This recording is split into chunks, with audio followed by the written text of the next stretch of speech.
Hello and welcome to Abhimanyu IS. I'm Rajdeep Chandrakar, Senior Faculty of Geography at Abhimanyu IS. तो आपने देखा होगा कि हमने बहुत सारे टॉपिक्स कवर किए हैं as far as PCS PYQs are concerned.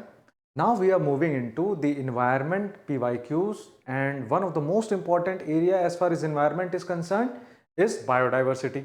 Biodiversity से रिलेटेड आप आज जितने भी क्वेश्चन है ये सारे के सारे PCS के क्वेश्चन है, पंजाब PCS के क्वेश्चन है, ठीक है। तो काफ़ी क्वेश्चन आए हैं पीसीएस से रिलेटेड। 2020 में जो क्वेश्चन के फॉर्मेट दिखाई देंगे वो यूजुअली करंट साइड में दिखाई देंगे। बाकी टाइम पीरियड पे आपको ऐसा है कि प्रोटेक्टेड एरिया नेटवर्क से ज़्यादा क्वेश्चन दिखाई देगा। तो देखते हैं अभी किस टाइप का क्वेश्चन है। First question related to PCS 2020 and related to the topic of biodiversity. Read the following and choose the correct statement. यहाँ पर करेक्ट देखना है हमें। The Himachal Pradesh state government is to develop India's first snow leopard conservation center of India. The center is to be developed by the Himachal Pradesh Forest Department and the UNDP, United Nations Development Program. सबसे पहले snow leopard का अगर आप range देखते हैं तो वो usually आपको दिखाई देगा वेस्टर्न हिमालयन रीजन में, ठीक है। स्नो लेपर्ड का, क्लाउडेड लेपर्ड का आपको दिखाई देगा ईस्टर्न हिमालयन रीजन में। तो यहाँ पर अगर हम स्नो लेपर्ड की बात करें तो इससे रिलेटेड हमारा एक प्रोग्राम चलता है सिक्योर हिमालय प्रोग्राम है। इसमें हम कंजर्वेशन ऑफ स्नो लेपर्ड की बात करते हैं। दूसरा एक अगर हम प्रोजेक्ट स्नो लेपर्ड की बात करें तो एक प्रोजेक्ट स्नो लेपर्ड भी है। ये 2009 में गवर्नमेंट ऑफ इंडिया ने लॉन्च किया था project snow leopard. On this basis the first snow leopard conservation centre was to be established in Uttarakhand, not Himachal Pradesh. First statement is incorrect. Uttarakhand Uttarkashi forest range region में ये setup करना था। अभी भी ये प्रोसेस ऑन गोइंग है। तो Uttarakhand forest department along with UNDP is going to establish the first snow leopard conservation centre of India. Second अगर हम देखते हैं second statement, global snow leopard and ecosystem protection, this is GSLEP program is an intergovernmental alliance of all 12 snow leopard range countries. So there are 12 snow leopard range countries and 13 tiger range countries. तो 12 snow leopard range countries मतलब इन reason में, in range countries में आपको snow leopard का population दिखाई देगा। तो सारे के सारे जगह पे उनके हैबिटाट के साथ साथ इस स्पीशी को भी कंजर्व करना है इस प्रोग्राम के अंडर। और हमारा प्रोजेक्ट स्नो लेपर्ड जो है वो भी habitat conservation along with species conservation and secure Himalaya is also associated with this theme only. And on this basis Uttarakhand is going to establish the first snow leopard conservation centre. So इसका answer अगर हम देखने जाए, first statement is incorrect, second statement is correct, so our third is the right answer. 2020 का question थोड़ा सा current linked question है ये, थोड़ा सा नहीं, ज्यादा, थोड़ा ज्यादा। Consider the following statements. Pratiksha 1S, India's first marine ambulance launched by Kerala government. ये statement correct है, first statement is correct.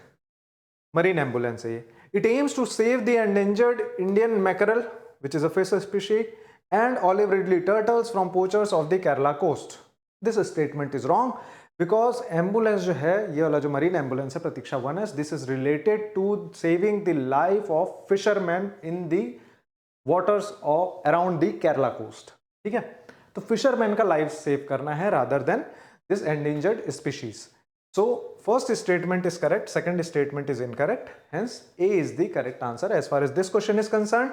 और जैसे कभी कभार क्या होता है कि कोई एक्सीडेंट हो जाता है अगर मरीन एरियाज में या ऑफशोर कोई एक्सीडेंट होता है या फिर कोई फिशरमैन लाइफ थ्रेटनिंग इशू से डील कर रहे हैं, तो उस टाइम पे एम्बुलेंस जो है वो तुरंत प्रोवाइड करना under Prathiksha 1S marine ambulance provide करना, वो टारगेट है केरला गवर्नमेंट का। The next, corals are endangered marine species and protected under Schedule 1 of Wildlife Protection Act 1972. This statement is correct. Then three species, Rhizangidae and Caryophyllae and Dendrophilidae are the names of coral families recently in news as the Maharashtra government gave permission to translocate some coral colonies. आप देखिए यहाँ पर, in order to build a central road to ease traffic congestion. आप एक बात सोचिए, हम जब कोरल रीफ के प्रोटेक्शन की बात करते हैं, कंजर्वेशन की बात करते हैं, a threat around coral reef जब बोलते हैं, even a small rise in temperature और small amount of turbid water added to the region can cause coral bleaching. यहाँ पर पूरा का पूरा रीलोकेशन की बात करें, this is not feasible, environmentally sustainable practice नहीं है ये, आपको ये चीज़ सबसे पहले समझना पड़ेगा। तो ये सारे के सारे स्पीशी यहाँ पर न्यूज़ में थे। और schedule 1 wild life protection act, इसके अंडर पहले 6 शेड्यूल हुआ करते थे, now there are only 4 schedules.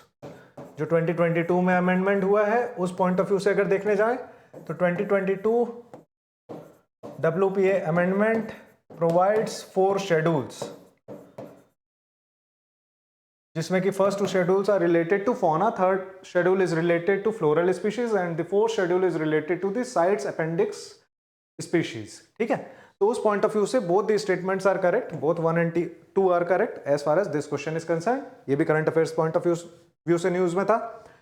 Wild life protection act 1972 अभी न्यूज में काफी हॉट आर्टिकल है, तो उस पॉइंट ऑफ व्यू से भी ये इंपॉर्टेंट एरिया हो जाता है। Then IUCN, one of the international organisation, international union for conservation of nature, considers a species to be critically endangered. 9 category में ये डिवाइड करते हैं बेसिकली सब स्पीशीज को on the basis of different level of threats.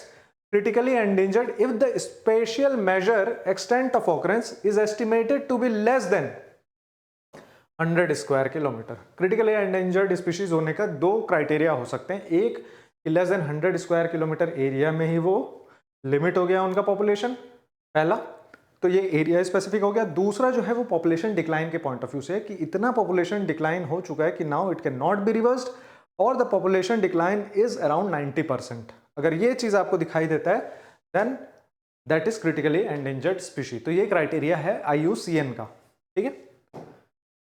Highest level of threat will be there as far as critically endangered species is concerned. Then with reference to again 2018 में फिर से देखिए आप, 2020 में भी वाइल्ड लाइफ प्रोटेक्शन एक्ट 1972 से question, 2018 में भी वाइल्ड लाइफ प्रोटेक्शन एक्ट 1972 से question. Consider the following statement, और अभी फिर से चांसेस है, व्हाई? बिकॉज 2022 में अमेंडमेंट हुआ है वाइल्ड लाइफ प्रोटेक्शन एक्ट का, ठीक है, तो environmental legislation point of view से इंपॉर्टेंट हो जाता है। It was formed in order to fulfil India's international obligation under the CBD convention on biological diversity. देखते हैं ये statement, as per the law only a part of the wild animal is considered as a wild life trophy. Second को तो आप आराम से हटा सकते हो कि not only a part, full animal and it's parts are considered as wild life trophy. तो second statement is incorrect. As far as first statement is concern, आपको ये पता होना चाहिए कि CBD फॉर्म कब हुआ। CBD फॉर्म हुआ 1992 के रियो समिट में, रियो अर्थ समिट जिसको हम बोलते हैं, वहां पर CBD, UNCCD एंड UNFCCC का फॉर्मेशन हुआ है, ठीक है। United Nation framework convention on climate change, United Nation convention on combating desertification and convention on biological diversity. तो this statement is also incorrect, क्योंकि 1972 में after the UNCHE that is convention on human and environment, जो Stockholm conference है, उस basis पे 1972 जो है wild life protection act वो इनेक्ट किया गया था। So both these statements are incorrect, hence D is our right answer. Then next, which of the following are incorrectly matched? ठीक है, incorrect correct देखना है आपको। Basel Convention related to biodiversity conservation? No. Basel Convention is related to release of hazardous waste in the environment, ठीक है, तो hazardous waste से related convention है, first is incorrect. Montreal Protocol, global warming? No. Montreal Protocol is related to ODS, ozone depleting substances, ये hazardous waste, ठीक है, transboundary movement of hazardous waste. Then Kyoto Protocol is related to climate change, 1997 में Kyoto Protocol को sign किया गया था, ठीक है, तो Kyoto Protocol is the correct answer, correctly matched answer. And then Ramsar Convention is related to wetlands and not groundwater pollution, ठीक है। तो ये 3 जो है 1, 2 and 4 these are incorrect. Fourth statement is correct, 2015 का क्वेश्चन है ये, ऑर्गेनाइजेशन से रिलेटेड क्वेश्चन है, कंजर्वेशन ऑफ बायोडाइवर्सिटी से रिलेटेड क्वेश्चन है। Third is only correctly matched, rest 3 are incorrectly matched. Then choose the correct match, 2015 का question अब protected area network की तरफ आपको दिखाई देगा, ठीक है, काफी वाइल्ड लाइफ सेंचुरी और बायोस्फीयर रिजर्व या फिर नेशनल पार्क से रिलेटेड अब क्वेश्चंस आपको दिखाई देंगे। ये एक बार फिर से हमें ये टॉपिक जो है फिर से कवर करना पड़ेगा, सेकंड पार्ट में हम फिर से कवर करेंगे क्योंकि lots of questions are still pending. ठीक है, तो choose the correct match. Corbett, where is Corbett situated? Corbett wildlife sanctuary और tiger reserve is in Uttarakhand. First is incorrect. Then Darrah, Darrah is in Rajasthan, this is correct, ये आपका कोटा के पास आता है Darrah. Then Parambikulam, Parambikulam is in Kerala and Bandipur is in Karnataka. So only second statement is correct, rest first, third and fourth are incorrect. ठीक है, protected area network, ये आप करिए एटलस के थ्रू, बार बार एटलस में अगर ये एरिया देखते जाएंगे आपको याद होता जाएगा कौन से स्टेट्स है, कौन सा यहाँ पर मेजर स्पीशी आपको मिल रहा है, उस पॉइंट ऑफ व्यू से ये एरिया जल्दी प्रिपेयर होता है। Then which of the following is a native species of India? Two horn rhinos नहीं, हम प्रोजेक्ट इंडिया राइनो विजन की जब बात करते हैं तो हम देखते हैं वन हॉर्न राइनो के बारे में, not two horn rhino. Two horn rhino अगर आपको देखना है तो आप अफ्रीकन राइनो देखिए या फिर जावन और सुमत्रन राइनो देखिए, है ना, उसमें से एक तो आपका एक्सटेंड भी हो चुका है, so this is not correct. India has one horn rhino. Then rhesus monkey, rhesus monkey जो है वो हमारे यहाँ आपको मिलेगा, जो ओरिजिनल मंकी का फॉर्म होता है, सॉरी स्पीशी होता है, दैट इज रीसस मंकी। और ओल्ड स्पीशी ऑफ मंकी भी आप इसको बोल सकते हो, India, Pakistan, Afghanistan, then Thailand, Cambodia वाले रीजन में या एशियन बेल्ट में आप जो मंकी मिलता है that is rhesus monkey, so this is true. Komodo dragon, Komodo dragon is also not found in, not native to India, found in India but not native to India, so this is incorrect. ठीक है, so second only is correct answer as far as this question is concerned, again related to species, 2015 का question. अब ये जो question है 2015 का फिर से एक क्वेश्चन है नेशनल पार्क और बर्ड सेंचुरी से रिलेटेड, ये क्वेश्चन जो है वो करंट अफेयर से रिलेटेड है, देखते हैं कैसे। Name the national park bird sanctuary that was shut down on 11th January 2015 for 1 week after 47 migratory species were found dead in the park. And the question, अब आप अगर देखने जाओगे तो बर्ड सेंचुरी में आपका भरतपुर बर्ड सेंचुरी भी आता है, सलीम अली बर्ड सेंचुरी भी आता है, Sultanpur national park is also a bird sanctuary, Keoladeo is also a bird sanctuary, wetland वाला एरिया ये भी, और यहाँ पर माइग्रेटरी स्पीशीज भी आपको दिखाई देंगे अलग अलग। सेंट्रल एशियन फ्लाईवे से अगर आप देखने जाते हो तो बहुत सारे अलग अलग टाइप के स्पीशी यहाँ पर आते हैं। सुल्तानपुर नेशनल पार्क में ये इशू है, सुल्तानपुर नेशनल पार्क जो है वो हरियाणा में आता है, गुड़गांव वाले रीजन में आता है। यहाँ पर 47 as of this date 47 migratory bird species का डेथ हुआ था, to find the reason, to investigate into the reason, this bird sanctuary was closed for a week and hence D is the correct answer which is found in Gurgaon region और हरियाणा। ठीक है, so Sultanpur bird sanctuary is in Haryana, Bharatpur Rajasthan, Keoladeo Rajasthan, Salim Ali bird sanctuary MH Maharashtra. ठीक है, then next, which of the following are Indian endangered fauna? Gangetic dolphin, baleen whales, wild dogs। अगर आप Gangetic dolphin देखते हो ये तो ऑब्वियसली एंडेंजर्ड है हमारे यहाँ, Gangetic dolphin and Indus dolphin both are endangered species. ठीक है, इंडस डॉल्फिन उतना ज़्यादा हमारे यहाँ मिलता नहीं है, although it can be found in Indus and it's tributaries. baleen whales अगर हम बोले, water baleen whales are nothing but blue whales and these are also found around the coasts of India and these are also endangered species, so second also is correct। and wild dogs अगर आप देखते हो, wild dogs are termed as dhole in Maharashtra region and these are also found in India, so all the three are correct as far as this statement is concerned, so 4 is the right answer, all of these are Indian endangered fauna। Then Silent Valley National Park, one of the easiest question as far as PCS 2015 is concerned। Silent Valley, the biodiversity hotspot is situated in which region? So this is situated in Kerala। अगर आपने physiography of India किया है, western Ghats reason किया है तो वहां पर आपको दिखाई देगा साइलेंट वैली नेशनल पार्क जो है वो केरला में सिचुएटेड है, around Wayanad region. Then next, in which of the following states is Gugamal National Park?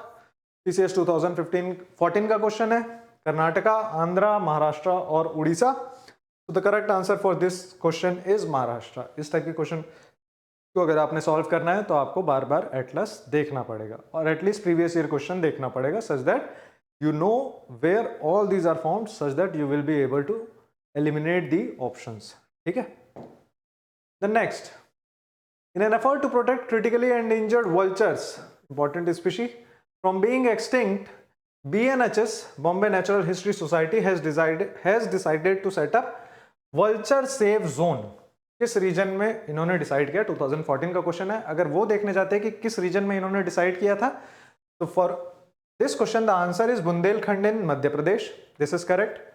Krishna, Ramnagar, Nashik यहाँ पर नहीं हुआ था 2014 में. लेकिन अगर आप बाद में और देखते हैं कि और किस किस रीजन में किया गया है, तो एक तो ये रीजन हो गया, Bundelkhand region in Madhya Pradesh. Second region is Majuli island in Assam region. यहां पर भी आपको दिखाई देगा. अगर आप वल्चर की बात करेंगे, vulture conservation, vulture safe zone की अगर आप बात करते हैं, तो यहां पर भी आपको दिखाई देगा. और दूसरा आपको तराई बेल्ट यूपी में दिखाई देगा as far as conservation is concern. तो तराई रीजन में भी यूपी में कंजर्व किया जा रहा है. तो UP, MP and Assam, in these 3 region vulture safe zone is being created. और वल्चर को इशू क्या है? वल्चर को इशू है पेन किलर्स जो यूज करते हैं उसके चलते उनको एक डिजीज होता है जिसका नाम है avian botulism. This is the name of the disease. Neck जो है वो हैंग हो जाता है इनका. Avian botulism caused because of the painkiller diclofenac. और एसिक्लोफिनैक, डाइक्लोफिनैक के चलते भी होता है, एसिक्लोफिनैक के चलते भी होता है. तो ये आपका क्वेश्चन है as far as this 2014 is concern. तो ये सारे के सारे क्वेश्चंस जो हैं ये कहीं ना कहीं आप देखोगे जितने भी रीजन आए हैं उनको मार्क करते जाइए, उनको बार बार एटलस में देखते जाइए, स्पीशीज को देखते जाइए. तो उससे क्या होगा कि एटलीस्ट आपको 20-30 ऐसे स्पीशीज, 20-30 नेशनल पार्क्स आपके तैयार हो जाएंगे जिसके बेसिस पे आप क्वेश्चन अटेम्प्ट कर सकते हैं. Very important region as far as और very important area as far as this environment is concern. यहाँ से क्वेश्चन आने की फुल प्रोबेबिलिटी है. ठीक है. Keep practising and keep revising things. बार बार आपको रिवाइज भी करना है. ठीक है. Carry on.